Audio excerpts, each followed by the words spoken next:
Hey all, hello and welcome, Tony Bing here. So next up for the test centre preview treatment, we'll have a look at Black Widow. Now, like quite a lot of the characters I've been reviewing, I don't have a massive amount of knowledge with her, so by and large I will just be commenting on the tooltips. Now, she does have a new resource, Voltage, which I quite like the look of, so I'll give my kind of thoughts on that, but I'm no expert. If there's anything I kind of miss, please do let me know in the comments, and something I've not said in a while, but to remind everyone when watching these videos, if there's anything you see that you think could be done better and could be changed, get on the test centre now and get leaving your feedback while you still can, because that's what the point of the test centre is, and that's what the point of these videos are as well. To an extent, there's a lot of people that would like to do testing and can't, and hopefully these videos can allow these people to still leave some feedback on their hero of choice. But let's look at the first section, which is agility. Now with this tree, without the use of talents, everything looks really similar as it is on live. The first skill we're looking at is Stinging Strikes, so this is just your basic melee attack, and following on from that we have Silent Killer. So this has your 4-second cooldown and a maximum 3 charges. And then we have Snapshot, which is your basic ranged attack, and that does critical and brutal damage 50%. And then we have Coup de Grace, which I believe is just the same. You have your critical hit chance, and it's also an execute. It's on the 8-second cooldown there. And following on from that we have Sweep Kick. This provides vulnerability, and also if you use this from stealth or invisible or within 1 second of breaking stealth, you gain 100% bonus damage. And then we have Covert Sniper, and the same as on live, this can be a charge attack, so you can tap it or you can charge it up for more damage. And then we have Bullet Barrage, which is just your kind of hold down spammable trash clearing skill. That's got Pierce as well there. And then we have Deadly Kick, that has 100% critical hit chance, and the critical and brutal damage is 100%. And then finally in this tree we have Backflip Kick there, and that provides a stealth as well. So all simple enough. Let's look at the next tree now, which is Weaponry. So first off in this tree we will look at Rolling Grenades. Now this has been changed quite a lot. It actually has a 3-second cooldown and it only throws out 3 grenades.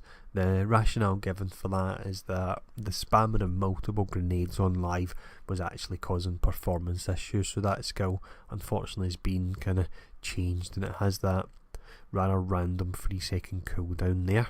And next up we have Widow's Kiss. I believe that operates the same. It has slow and also weaken. And then we have Stinging Shot, which looks the same as live, but I'm pretty certain animation has changed. Previously I'm sure she fired like a stun gun, whereas now it comes from the wrists, so I'll show that off. There we go. I'm pretty sure that's new. Let me know in the comments either way anyway. And we then have Anti-Personal Grenades. This is your vulnerability applicator for this tree. And then we follow that up with Micro Drones, which is your dot as well. They're 2-second dot, 8-second cooldown. We can see a new tooltip, but let's look at the other 2 skills first. So we have Timed Explosive, which is just working the same as in live, and you have multiple charges on that actually now. And then finally you have her signature there, which is Twilight Cloaking Device. Quite a large tooltip for that, so I'll leave that up for a moment for you to take all that in. I'm not sure myself if any it's changed. There's so much within that tooltip to compare to the live one. I would probably miss something, so hopefully you've had a good look at it.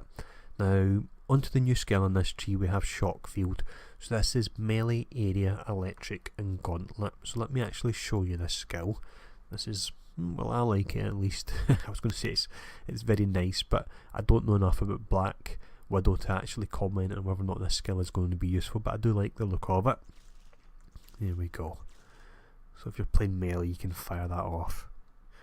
That was 4 times I managed to get it in with my low voltage pool before I ran out there. I'll show it one more time actually. There we go. So let's now look at the next section where we'll discuss the talents and also this new resource Voltage. So first up we have the traits. For the offensive trait, we have Red Room Reflexes. So that's critical hit damage 25%. The archetype is Strategist, and that is given a bonus damage to the fighting and intelligence attributes. At the moment on Test Center, that would be increasing crit rate and multiplier and crit damage rating, which is very nice. I do have a suspicion it will change, because it doesn't seem entirely fair that some attributes gain damage whereas others only gain defense, so I'm pretty certain that that is going to change. Now, next up we have Kevlar Reinforced Bodysuit. So with this, health regen 730 per second for 4 seconds when you use a medkit. The archetype is Nimble, which gives a multiplier to deflect and also dodge, and she also has the 8% damage reduction when you hit with a melee power. In fact, I was about to say for the talents, but before we do that, let's look at the resource. So the primary resource is Voltage, and with this, Gauntlet powers spend Voltage, so we can see the tag there for a Gauntlet power, Gauntlet power, Gauntlet power, and another one there. So Voltage does not naturally regenerate. When fully drained, Voltage starts to rapidly regenerate, restoring 25% of your maximum voltage per second until full. And while charging, Gauntlet powers cannot be activated. Let's now look at the talents. So we have Swift and Silent. Silent Killer gains the following effects: 1 maximum charge. Actually not shown on the tooltip, but then I'll need to test that later and make sure it is given the charge. And it says stealth duration plus 2 seconds and attack and move speed as well, so that's for the people who want to go for a stealth build. Next up we have Acrobatic Assassin. So Silent Killer transforms into Acrobatic Assault. There we go, we can see that there. And with this, Acrobatic Assault deals damage to enemies, does not cause stealth, and Backflip Kick no longer applies stealth. So Backflip Kick does bonus damage, and it costs, well, it actually says voltage cost 0. I imagine it will be a tooltip error and it will cost it. Let's activate it and see if we can see. Yeah, there we go, voltage cost 81.3 actually, so just a tooltip error there. And next up, this is where we start to look at the gauntlet and voltage side of things. So max voltage goes up by 100, and voltage generation 5% of max voltage a second while moving, and when you use Silent Killer, voltage generation goes up by 10% of max voltage. For line number 2, we start off with lethal weaponry. So Stinging Strikes transforms into Deadly Blade, and Snapshot and Bullet Barrage applies Shrapnel Cut. There we go, we can see Deadly Blade there now. And next up we have Voltaic Battens.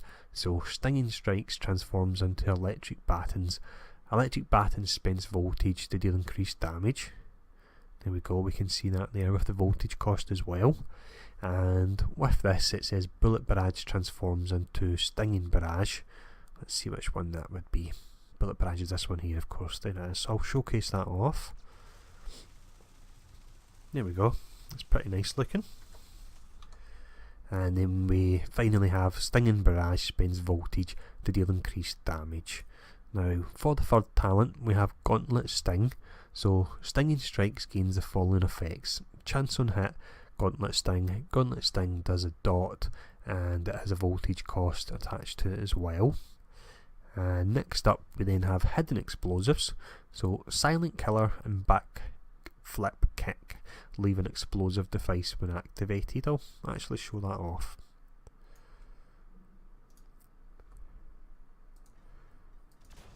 There we go there. That's quite nice, something different. And next up, Rolling Grenades gains the following effect. So with this, you can throw your 8 grenades again.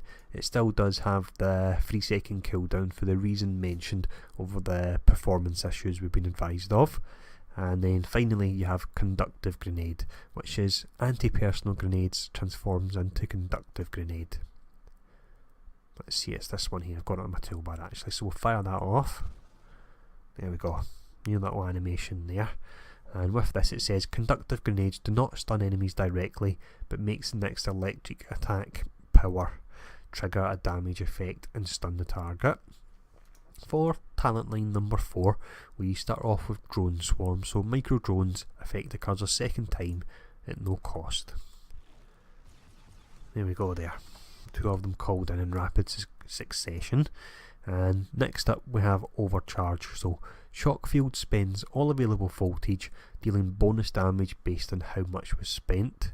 And the final option in this tree is Master Operative. Timed Explosive, Coup de Grace and Micro Drones no longer break stealth, and Covert Sniper's cooldown resets when entering stealth. So that could be really quite interesting for stealth builds with some of the other options up here, for example, as well. Now, for the 5th and final talent line, we have Voltaic Heals. So Deadly Kick gains the following effects. It gains a voltage cost, a 100% brutal strike chance, and Sweep Kick gains a voltage cost, and damage bonus effect always applies there. Next up, Never Know What Hit Them. So Twilight Cloaking Device applies concealed and empowered. You can see what you get from that there, the invisibility and the buff as well. And finally, Coup de Grace and Deadly Kick apply Fighting Focus. The name of the skill is Going Loud, and with this Fighting Focus is damage 5% for all powers, duration 10 seconds. Now both of these skills are on an 8-second cooldown, so we can have full uptime, and it also says the effects stacked from different sources. So imagine if you use both of them, you would look at a 10% bonus to your damage there. So that's interesting. So overall, she does look quite nice, very similar to the experience I have on live. The gauntlet and the voltage do make things quite nice, and I suppose with voltage we'll no longer have the dreadful spirit issues that some people did run into, and it looks like potentially the stealth build has been buffed a little bit as well. What to do? Anyway, in the comments please let me know your thoughts and what you think of her, and also make sure you leave your thoughts on the Test Centre forums as well. I hope you enjoyed this particular video. It was interesting, and I'm quite intrigued by the voltage gauntlet mechanics, and I imagine I'll check them out once she goes live. But thanks for tuning in, and I'll see you all again soon.